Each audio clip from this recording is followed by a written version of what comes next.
નમસ્કાર વિદ્યાર્થી મિત્રો, ક્રેક કોમ્પિટિટિવ એક્ઝામના ડિજિટલ લર્નિંગ પ્લેટફોર્મ પર હું પ્રફુલ્લ ગોહિલ આપ સૌનું હાર્દિક સ્વાગત કરું છું. વિદ્યાર્થી મિત્રો, આપણે હાઈકોર્ટ પટ્ટાવાળા અને બેલીફની ભરતી માટે સ્પેશિયલ અલગથી સિરીઝ શરૂ કરેલી છે. તેમાં ભાગ 5માં આપણે જૂના પેપર સોલ્યુશન છે તે જોયેલા હતા. 2023માં હાઈકોર્ટ પટ્ટાવાળાની ભરતી આવેલી હતી.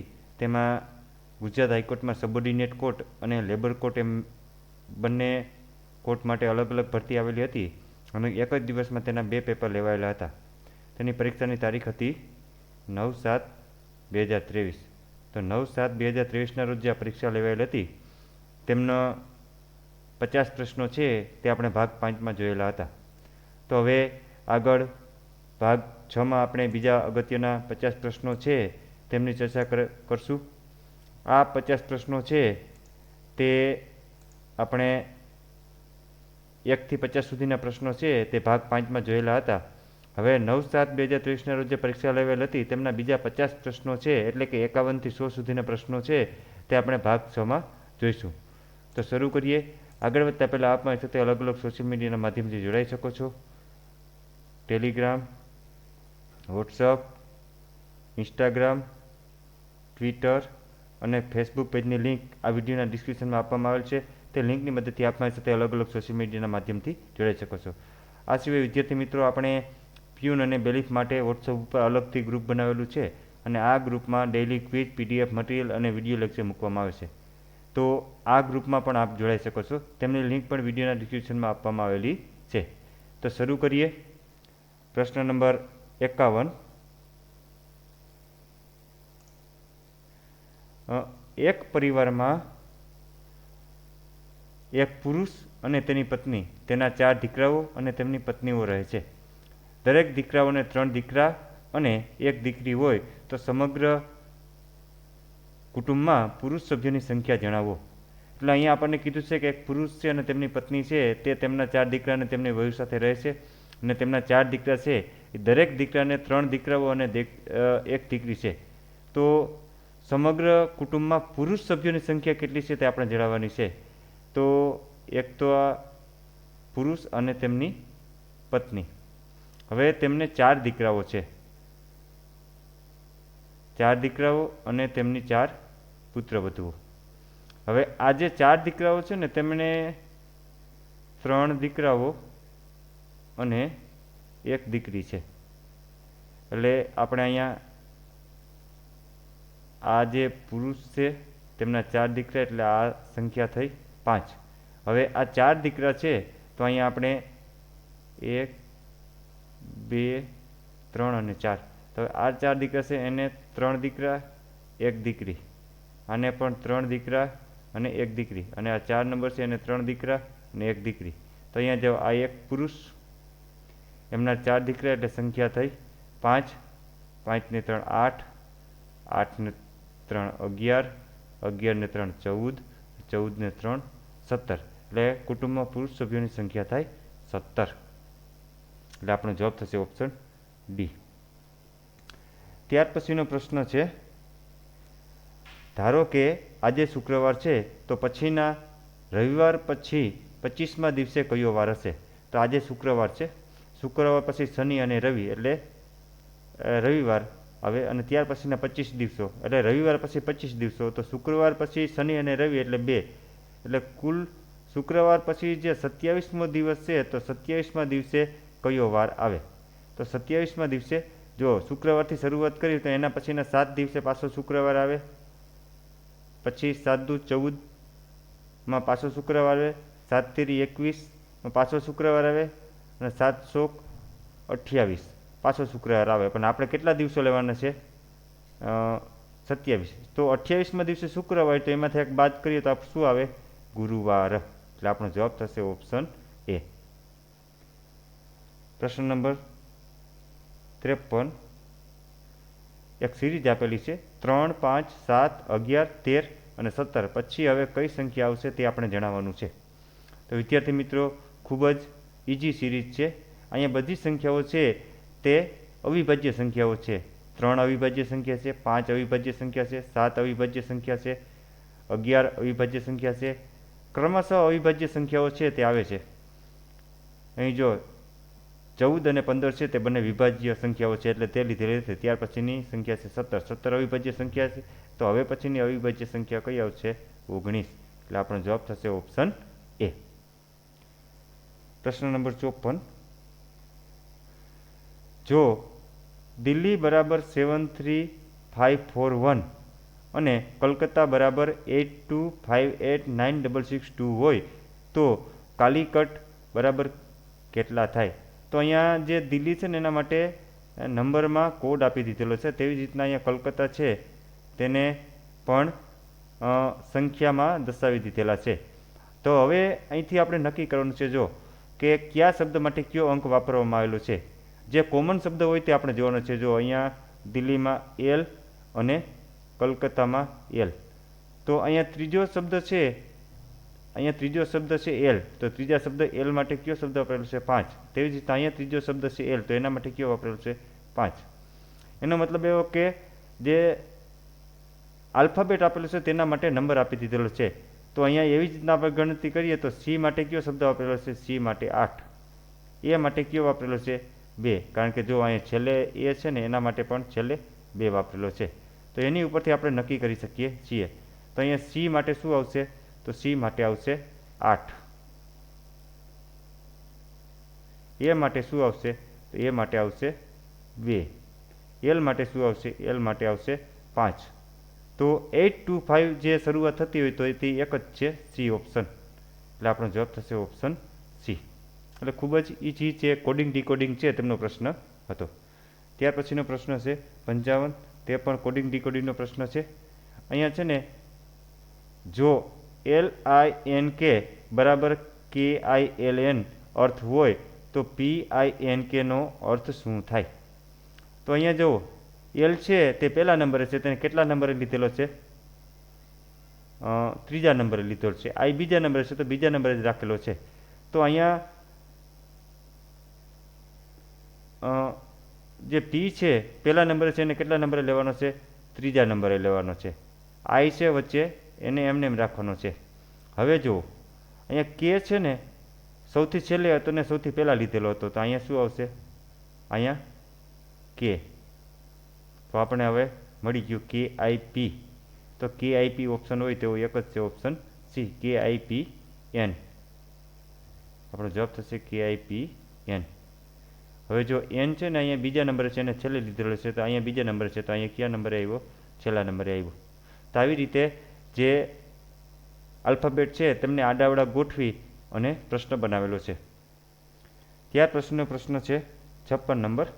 જો અમદાવાદ બરાબર BINFEBCBE હોય તો બરોડા બરાબર શું થાય?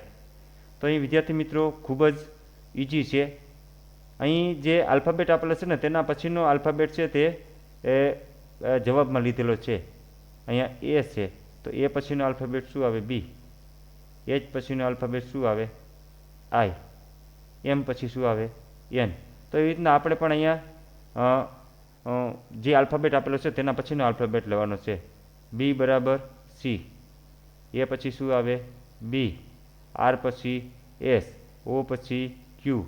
ડી પછી ઈ અને એ પછી બી. તો CBSPEB જે શબ્દ આવતો હોય તે આપણો જવાબ થશે. તો તેનો જવાબ થશે ઓપ્શન એ CBSPEB. પ્રશ્ન નંબર 57. જો 40 બાળકોની લાઇનમાં મોહન જમણી બાજુથી 14મા ક્રમે છે તો ડાબી બાજુથી કયા ક્રમે હશે?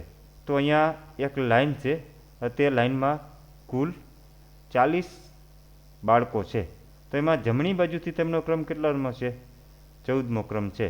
તો એનો મતલબ એવો કે 40 બાળકો હોય તો આ બાજુ કેટલા હોય? 26. ડાબી બાજુ 26 હોય તો જ ટોટલ 40 થાય. તો હવે 26 અને અહીંયા જે એનો નંબર છે ને એ 27મો નંબર આવે. 27નો નંબર આવે અને તેના પછી 13 બાળકો હોય એટલે 27 ને 13 40.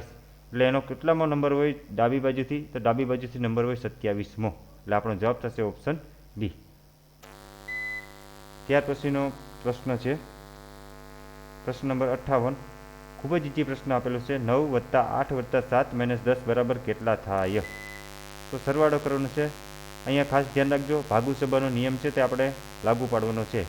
તેમાં પહેલાં સરવાળો પછી બાદબાકી થશે. તો 9 ને 8 17, 17 ને 7 14, 17 ને 7 24 થાય અને 24માંથી આપણે 10 બાદ કરવાના છે. એટલે જવાબ કેટલો આવે? જવાબ આવે 14. એટલે આપણો જવાબ થશે ઓપ્શન સી. ત્યાર પછીનો 59મો પ્રશ્ન ખૂબ જ ઈઝી છે. ખાલી ગુણાકાર કરવાનો છે. 29 ગુણ્યા 16, 29 ગુણ્યા 16 કરીએ એટલે 464 જવાબ આવે. પ્રશ્ન નંબર 60. પ્રખ્યાત રમતવીર ધ્યાનચંદજીની શ્રેષ્ઠતા કઈ રમતમાં સિદ્ધ થયેલી હતી? હોકી, શતરંજ, તીરંદાજી કે ક્રિકેટ? તો જે ધ્યાનચંદજી છે તે હોકીના રમતના ખેલાડી હતા અને તેમને હોકીના જાદુગર તરીકે પણ ઓળખવામાં આવે છે. તેમનું ઉપનામ છે હોકીના જાદુગર. અને આપણે જ્યાં રમતગમત માટે જે એવોર્ડ આપવામાં આવે છે તેમનું નામ પણ હવે મેજર ધ્યાનચંદ ખેલરત્ન એવોર્ડ કરવામાં આવેલું છે. કારણ કે મેજર ધ્યાનચંદ છે તેઓ હોકીની રમતના ખૂબ જ ઉમદા ખેલાડી હતા. એટલા માટે તેમની સિદ્ધતા છે તે હોકીની રમતમાં હતી. ત્યાર પછીનો પ્રશ્ન છે પ્રશ્ન નંબર 61. સુનિલ ગાવસ્કર તેની પ્રથમ ટેસ્ટ મેચ કયા રાષ્ટ્ર સામે રમ્યા હતા? ઇંગ્લેન્ડ, ઓસ્ટ્રેલિયા, પાકિસ્તાન કે વેસ્ટ ઇન્ડિઝ?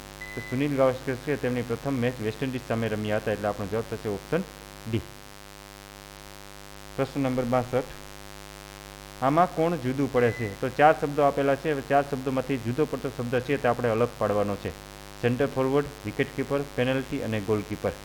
તો વિદ્યાર્થી મિત્રો આમાં સેન્ટર ફોરવર્ડ, પેનલ્ટી અને ગોલકીપર છે તે હોકીની રમતના શબ્દો છે અને જે વિકેટ કીપર છે તે ક્રિકેટની રમતનો શબ્દ છે. એટલે આ અલગ પડે છે. એટલે આપણો જવાબ થશે ઓપ્શન બી. ત્યાર પછીનો પ્રશ્ન છે પ્રશ્ન નંબર 63. ઈરાની કપ કઈ રમત સાથે સંબંધિત છે? ફૂટબોલ, ક્રિકેટ, બેડમિન્ટન કે હોકી? તો ઈરાની કપ છે તે ક્રિકેટની રમત સાથે સંબંધિત છે.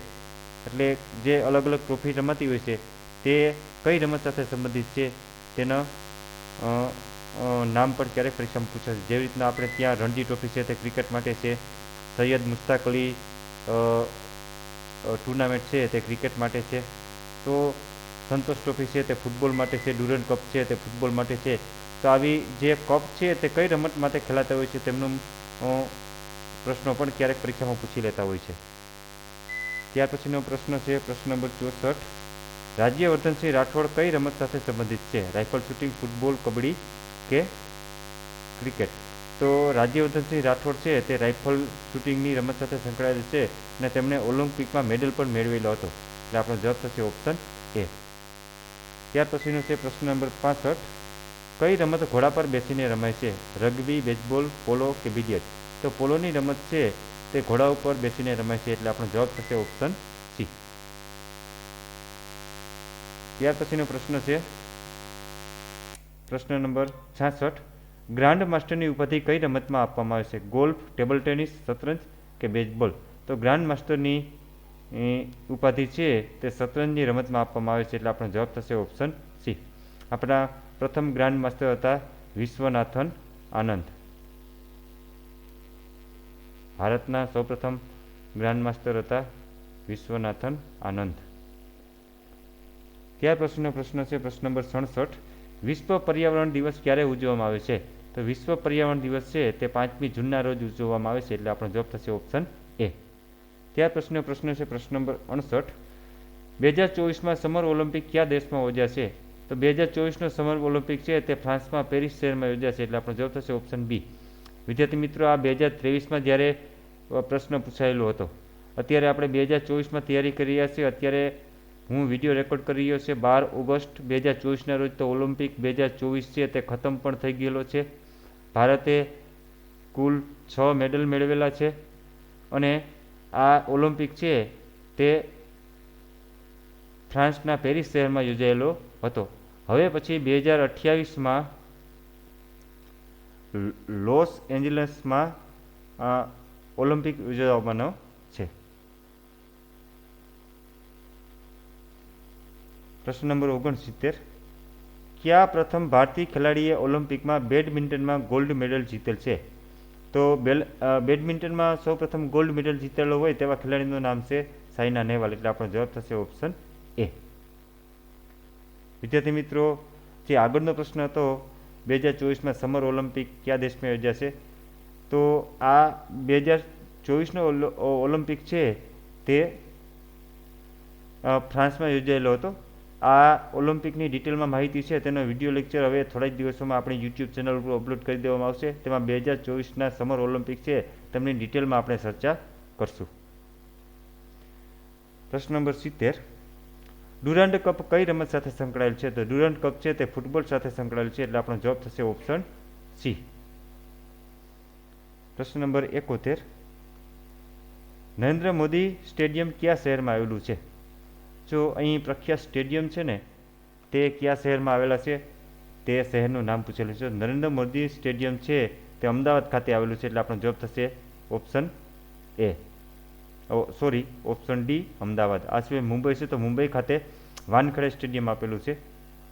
દિલ્હી ખાતે અરુણ જેટલી સ્ટેડિયમ આવેલું છે અને ચેન્નઈ ખાતે પી ચિદમ્બરમ સ્ટેડિયમ આવેલું છે.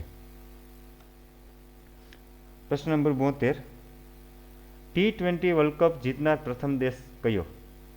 તો સૌપ્રથમ T20 વર્લ્ડ કપ છે તેમનું 2007માં આયોજન થયેલું હતું. તો 2007માં જે T20 વર્લ્ડ કપની પ્રથમ આવૃત્તિ હતી તેમાં ભારત વિજેતા બનેલું હતું. ભારતે ફાઇનલમાં પાકિસ્તાનને હરાવી અને 2007નો T20 વર્લ્ડ કપ જીતેલો હતો. એટલે આ જ્યારે શરૂઆત થઈ ત્યારે પ્રથમ એડિશન છે તે ભારતે જીતેલ હતી. ત્યારબાદ તાજેતરમાં 2024માં T20 વર્લ્ડ કપ છે તેનું આયોજન થયેલું હતું અને તે વર્લ્ડ કપ પણ ભારતે જીતેલો હતો. અને આ વખતે ભારતે સાઉથ આફ્રિકાને હરાવી અને આ વર્લ્ડ કપ જીતેલો હતો. આ વખતે જે આપણી T20 જે ક્રિકેટ ટીમ હતી તેમના કેપ્ટન હતા રોહિત શર્મા અને આપણી જે મેન્સ ક્રિકેટ ટીમ છે તેમના કોચ હતા રાહુલ દ્રવિડ. આ વખતે 2024માં ભારત T20 વર્લ્ડ કપ જીતેલું છે. ત્યારબાદ આપણા 3 જે ખેલાડીઓ છે તેમણે T20 ક્રિકેટમાંથી નિવૃત્તિ પણ જાહેર કરેલી હતી. તેમાંથી રોહિત શર્મા, વિરાટ કોહલી અને રવિન્દ્ર જાડેજા. આ 2024નો ક્રિકેટ વર્લ્ડ કપ ભારત જીતેલું હતું. ત્યારબાદ આ જે 3 ખેલાડીઓ ઘણા સમયથી ભારતીય ટીમનો એક હિસ્સો હતા અને ખૂબ જ મહત્ત્વના ખેલાડીઓ હતા, તે 3 ખેલાડીઓએ T20 ક્રિકેટમાંથી નિવૃત્તિ જાહેર કરેલી હતી. એટલે આ વખતે 2024ના T20 વર્લ્ડ કપ છે તે ભારત જીતેલું હતું. આ T20 વર્લ્ડ કપ અંગેનો એક વિડીયો લેક્ચર પણ આપણી યુટ્યુબ ચેનલ ઉપર મૂકવામાં આવેલો છે અને તેમાંથી આપ બધી જ માહિતી T20 વર્લ્ડ કપ 2024ની મેળવી શકશો. તેની લિંક પણ વિડીયોના ડિસ્ક્રિપ્શનમાં આપેલી છે. પ્રશ્ન નંબર 73, ટાઈગર વુડ કઈ રમત સાથે સંકળાયેલા છે? તો ટાઈગર વુડ છે તે ગોલ્ફની રમત સાથે સંકળાયેલા છે, એટલે આપણો જવાબ થશે ઓપ્શન બી. વિદ્યાર્થી મિત્રો, આ પેપરનું આપણે એનાલિસિસ કરીએ તો આમાં સ્પોર્ટને લગતા ઘણા બધા પ્રશ્નો છે તે પૂછાયેલા છે અને તેમાં પણ સ્પોર્ટની જે રમત છે તે કરંટમાં ચર્ચામાં હોય તેવા પ્રશ્નો આ પેપરમાં પૂછાયેલા હતા. એટલે હાઈકોર્ટની તમામ જે પરીક્ષાઓ છે તેમાં પ્યુન, બેલીફ, કોમ્પ્યુટર ઓપરેટર અને ડીવાયએસઓની જે ભરતી છે તે તમામ માટે સ્પોર્ટનો વિષય છે તે ખૂબ જ આઈએમપી ટોપિક છે. પ્રશ્ન નંબર 74, સૌથી નાની વયે ભારત રત્ન એવોર્ડ મેળવનાર ક્રિકેટર કયો છે? તો ભારત રત્ન એવોર્ડ મેળવનાર ક્રિકેટર એક જ છે અને તે છે સચિન તેંડુલકર, એટલે આપણો જવાબ થશે ઓપ્શન એ. આ સિવાય એક પણ ક્રિકેટર છે તેમને ભારત રત્ન એવોર્ડ મળેલો નથી. પ્રશ્ન નંબર 75, ભારતની રાષ્ટ્રીય રમત કઈ છે? તો ભારતની રાષ્ટ્રીય રમત છે હોકી. અને આપણા હોકીને લગતા 2 પ્રશ્નો છે તે આ પરીક્ષામાં પૂછેલા છે. એક મેજર ધ્યાનચંદ છે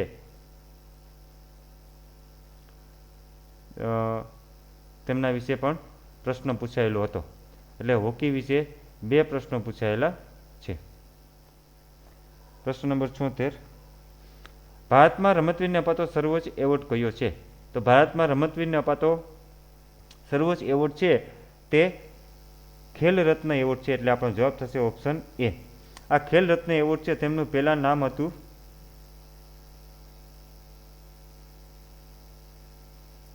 રાજીવ ગાંધી ખેલ રત્ન એવોર્ડ. અને ત્યારબાદ હવે તેમનું નામ બદલીને મેજર ધ્યાનચંદ ખેલ રત્ન એવોર્ડ કરી દેવામાં આવેલું છે. એટલે આ પણ એક યાદ રાખવા જેવું છે. ખેલ રત્ન એવોર્ડને પહેલાં રાજીવ ગાંધી ખેલ રત્ન એવોર્ડ તરીકે ઓળખવામાં આવતો હતો અને હવે તેમનું નામ બદલીને મેજર ધ્યાનચંદ ખેલ રત્ન એવોર્ડ કરવામાં આવેલું છે. પ્રશ્ન નંબર 77.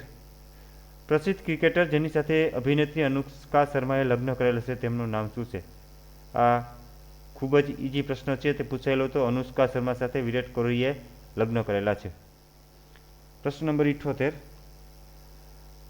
ગ્રાન્ડ સ્લેમ કઈ રમત સાથે સંકળાયેલ છે? તો ગ્રાન્ડ સ્લેમ ટાઇટલ છે તે ટેનિસની રમત સાથે સંકળાયેલ છે. એટલે આપણો જવાબ થશે ઓપ્શન બી. વિદ્યાર્થી મિત્રો, 8 થી 10 પ્રશ્નો છે તે સ્પોર્ટમાંથી પૂછાયેલા છે. એટલે તમે જોઈ શકશો કે સ્પોર્ટ્સને કેટલું બધું મહત્ત્વ છે તે આપવામાં આવેલું છે. ત્યાર પ્રશ્ન છે 79મો. IRDA કયા ક્ષેત્રના નિયંત્રક તરીકે કામ કરે છે?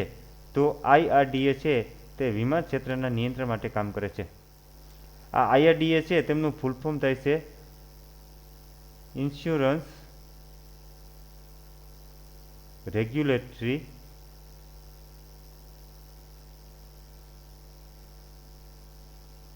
એન્ડ ડેવલપમેન્ટ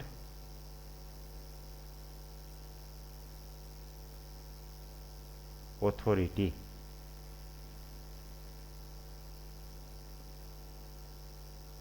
એટલે અહીંયા જે આપણે ફૂલ ફોર્મ આવડતું હોય તો ખ્યાલ જ આવી જશે કે ઇન્સ્યોરન્સ રેગ્યુલેટરી તરીકે કામ કરે છે. એટલે આપણો જવાબ થશે ઓપ્શન એ. ત્યાર પછીનો પ્રશ્ન છે પ્રશ્ન નંબર 80. રાંધણ ગેસમાં શેનું મિશ્રણ હોય છે? તો રાંધણ ગેસમાં મુખ્યત્વે 2 વાયુનું મિશ્રણ હોય છે અને તે વાયુ છે બ્યુટેન અને પ્રોપેન. પ્રશ્ન નંબર 81. કયા કાર્યક્રમો દ્વારા કન્યા કેળવણીના જાગૃતિના કાર્યક્રમો હાથ ધરાયા છે? રાઇટ ટુ એજ્યુકેશન, સપ્તધારા અને ગુણોત્સવ. તો આ તમામ જે કાર્યક્રમ છે તે કન્યા કેળવણી માટેના છે અને શિક્ષણ માટેના છે. એટલે આ તમામ કાર્યક્રમો દ્વારા કન્યા કેળવણીના જાગૃતિ અંગેના કાર્યક્રમો હાથ ધરવામાં આવેલા છે. એટલે આપણો જવાબ થશે ઓપ્શન ડી. અહીં જે માર્કિંગ કરવાનું રહી ગયેલું છે આ ફોન્ટને, પણ અહીંયા જે આપણો જવાબ છે ને તે ઓપ્શન ડી છે. પ્રશ્ન નંબર 82. તાજેતરમાં ભારતની સૌપ્રથમ earthquake early warning mobile app કયા રાજ્યમાં લોન્ચ કરવામાં આવી છે? તો અર્થક્વેક એટલે કે ધરતીકંપ માટે અર્લી વોર્નિંગ મોબાઈલ એપ્લિકેશન છે તે કયા રાજ્ય દ્વારા લોન્ચ કરવામાં આવેલી છે? તો તે રાજ્યનું નામ છે ઉત્તરાખંડ. તો ભૂકંપ આવે તેની પહેલાં જ ભૂકંપ અંગેની વોર્નિંગ આપી દે તેવી મોબાઈલ એપ છે તે વિકસાવેલી છે અને આ એપ છે તે ઉત્તરાખંડ રાજ્ય દ્વારા લોન્ચ કરવામાં આવેલી છે. ત્યાર પછીનો પ્રશ્ન નંબર 83. H1N1 વાયરસને નીચેના પૈકી કયા રોગ સાથે સંબંધ છે? એડ્સ, બર્ડ ફ્લૂ, ડેન્ગ્યુ કે સ્વાઇન ફ્લૂ? તો H1N1 નામનો વાયરસ છે તે સ્વાઇન ફ્લૂની બીમારી સાથે સંબંધ ધરાવે છે. એટલે આપણો જવાબ થશે ઓપ્શન ડી. પ્રશ્ન નંબર 84. ગુજરાતમાં બટાટા સંશોધન કેન્દ્ર ક્યાં આવેલ છે? તો ગુજરાતમાં ડીસા ખાતે બટાટા સંશોધન કેન્દ્ર આવેલું છે. એટલે આપણો જવાબ થશે ઓપ્શન એ. ત્યાર પછીનો પ્રશ્ન છે પ્રશ્ન નંબર 85. ખાલી જગ્યા એ નેટવર્ક પ્રણાલી છે કે જે પૂર્વ નિર્ધારિત સલામતી નિયમોને આધારે ઇનકમિંગ અને આઉટગોઈંગ નેટવર્ક ટ્રાફિકના નિયંત્રણની દેખરેખ રાખે છે. તો આ જે પ્રણાલી છે તેમનું આપણે નામ જણાવવાનું છે. તો તે પ્રણાલીનું નામ છે ફાયરવોલ. ફાયરવોલ છે ને આપણે ઇન્ટરનેટ ઉપર જે ઇનકમિંગ અને આઉટગોઈંગ જે નેટવર્ક ટ્રાફિક હોય છે તેની ઉપર નિયંત્રણ રાખે છે. એટલે આપણો જવાબ થશે ઓપ્શન એ. પ્રશ્ન નંબર 86. 26 નવેમ્બરનો દિવસ કયા નામે મનાવાય છે? તો 26 નવેમ્બરનો દિવસ છે તે બંધારણ દિવસ તરીકે ઉજવવામાં આવે છે. 26 નવેમ્બર આ દિવસ એટલા માટે પસંદ કરવામાં આવેલો છે કે 26 નવેમ્બર 1949ના રોજ આપણું બંધારણ છે તે બંધારણ સભા દ્વારા સ્વીકારેલું હતું. એટલે જે બંધારણ સ્વીકાર્યું તે તારીખ હતી 26 નવેમ્બર. એટલે તે તારીખને યાદ રાખવા માટે 26 નવેમ્બરને બંધારણ દિવસ તરીકે ઉજવવામાં આવે છે. આ પહેલાં 26 નવેમ્બરને કાયદા દિવસ તરીકે ઉજવવામાં આવતું હતું. એટલે આપણી બંધારણ સભા છે તેમણે 26 નવેમ્બર 1949 બંધારણ સ્વીકારેલું હતું અને આ બંધારણ છે તે 26મી જાન્યુઆરી 1950થી લાગુ થયેલું હતું. એટલે બંધારણ સ્વીકાર્યું હતું 26 નવેમ્બર 1949 અને આપણું બંધારણ લાગુ થયેલું હતું 26મી જાન્યુઆરી 1950. એટલે 26મી જાન્યુઆરીને આપણે પ્રજાસત્તાક દિવસ તરીકે ઉજવીએ છીએ. પ્રશ્ન નંબર 87. ભારત સરકારના કાનૂન અને ન્યાય મંત્રાલયે ઘર આંગણે ન્યાય આપવા માટે કયું અભિયાન લોન્ચ કર્યું છે? તો એ અભિયાનનું નામ છે એક પહેલ ડ્રાઈવ. એટલે આપણો જવાબ થશે ઓપ્શન ડી. પ્રશ્ન નંબર 88. તાજેતરમાં ભારતના પ્રથમ ફેન્ટન કેટેલિટિક રિએક્ટર વેસ્ટ વોટર ટ્રીટમેન્ટ પ્લાન્ટનું ઉદ્ઘાટન કયા શહેરમાં કરવામાં આવેલું છે? એટલે ફેન્ટમ કેટેલિક સિસ્ટમ ઉપર આધારિત છે તે વેસ્ટ વોટર એટલે કે જે આપણું ખરાબ પાણી છે, વેસ્ટ વોટર હોય તેનું ટ્રીટમેન્ટ કરી અને તેને ક્લીન વોટર બનાવે તેવો પ્લાન્ટ છે તે કઈ જગ્યાએ સ્થાપિત કરવામાં આવ્યો છે, તો કઈ જગ્યાએ તેનું ઉદ્ઘાટન કરવામાં આવેલું છે? તો તેમનું ઉદ્ઘાટન છે તે અમદાવાદ ખાતે કરવામાં આવેલું છે. એટલે આપણો જવાબ થશે ઓપ્શન સી. પ્રશ્ન નંબર 89. વિદ્યુત ઉપકરણો માટે આજકાલ જાણીતો બનેલ એલઈડી શબ્દનું પૂર્ણ સ્વરૂપ શું છે? Low energy device, light effective diode, low emission device કે લાઇટ એમિટિંગ ડાયોડ? તો એલઈડીનું ફૂલ ફોર્મ થાય છે લાઇટ એમિટિંગ ડાયોડ. એટલે આપણો જવાબ થશે ઓપ્શન ડી.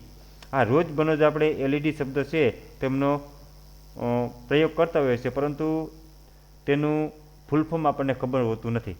તો આપણે રોજબરોજ જે આપણી આસપાસ જે ઘટનાઓ બનતી હોય છે, જે શબ્દોનો આપણે વારંવાર ઉપયોગ કરતા હોઈએ છીએ, તેવા પ્રશ્નો પણ આ પરીક્ષામાં પૂછાયેલા છે.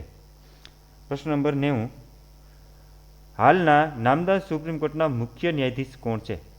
તો વિદ્યાર્થી મિત્રો, આ પેપર છે ને 9/7/2023 લેવાયેલું હતું.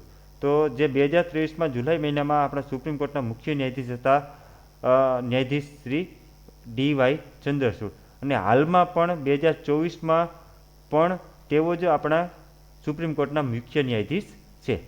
એટલે ત્યારે 2023માં પણ ડી.વાય. ચંદ્રચૂડ સાહેબ છે તે મુખ્ય ન્યાયાધીશ હતા અને અત્યારે પ્રશ્ન પૂછાય તો પણ આપણે જવાબ થશે માનનીય ન્યાયાધીશ શ્રી ડી.વાય. ચંદ્રચૂડ. પ્રશ્ન નંબર 91. ગુજરાત વિધાનસભાના હાલના સ્પીકર કોણ છે? રાજેન્દ્ર ત્રિવેદી, શ્રી બરજોર પાડીવાલા, શંકર ચૌધરી કે નિમાબેન આચાર્ય?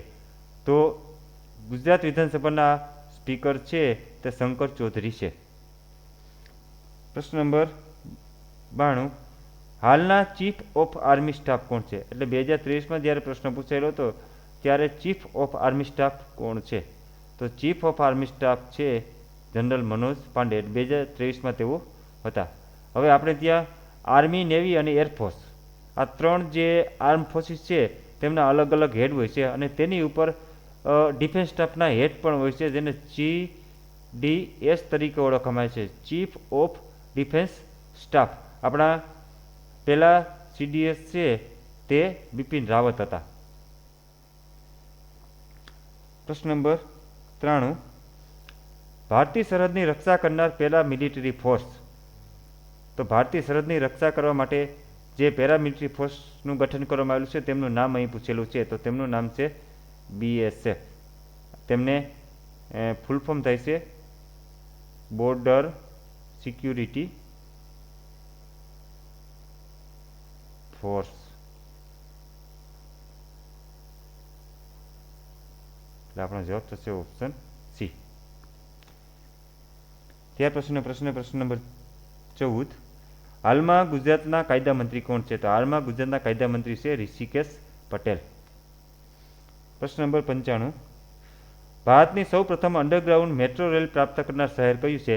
તો ભારતમાં સૌ પ્રથમ અંડરગ્રાઉન્ડ મેટ્રો રેલ છે તે કલકત્તામાં શરૂ થયેલી હતી. એટલે આપણો જવાબ થશે ઓપ્શન ડી.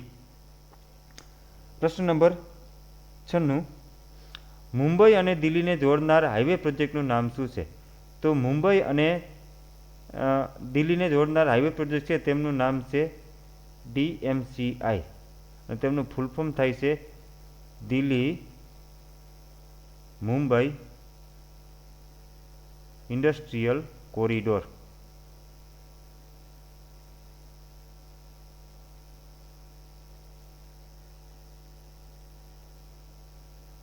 DMCI એટલે કે Delhi Mumbai industrial corridor.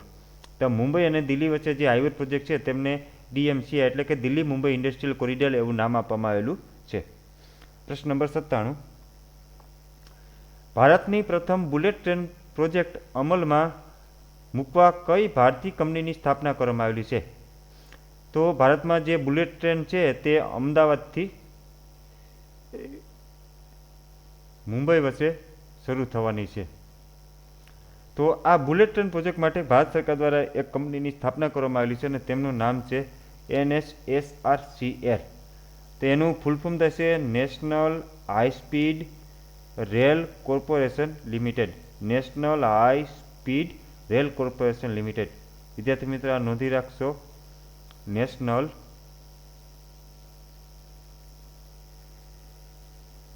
High speed rail corporation limited તેમનું ફૂલ ફોર્મ થશે અને શોર્ટમાં એને NSSRCL તરીકે ઓળખવામાં આવે છે. એટલે આપણો જવાબ થશે ઓપ્શન એ. ત્યાર પછીનો પ્રશ્ન નંબર 98. સર્જિકલ સ્ટ્રાઇક આધારિત ફિલ્મનું નામ કયું છે? તો સર્જિકલ સ્ટ્રાઇક આધારિત ફિલ્મનું નામ છે, તેમનું નામ છે ઉરી.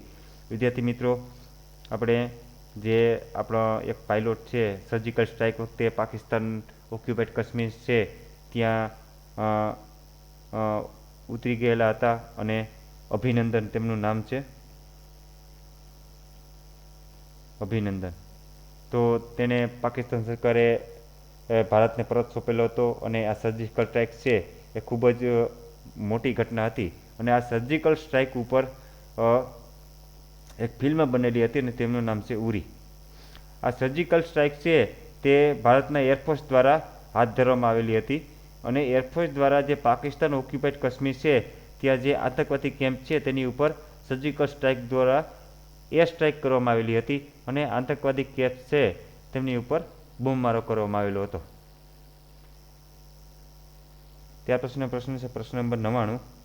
અમદાવાદના વતની એવા બોલિવૂડના સુપ્રસિદ્ધ ગાયક કલાકાર કિશોર કુમાર, મોહમ્મદ રફી, સબીર કુમાર કે દર્શન રાવલ?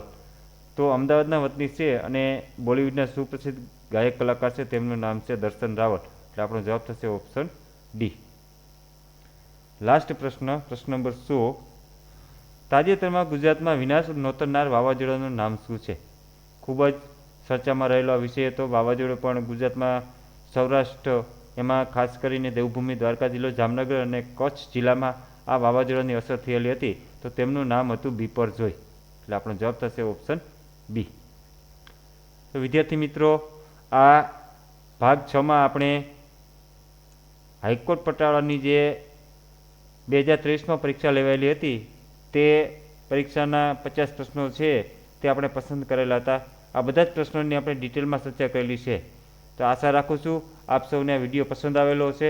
વિડીયો પસંદ આવે તો વિડીયોને લાઇક કરો, ક્રેક કોમ્પિટિટિવ એક્ઝામની યુટ્યુબ ચેનલને સબસ્ક્રાઈબ કરો અને આપના મિત્રો સાથે વિડીયોની લિંક શેર કરો. Thank you for watching. Have a nice day.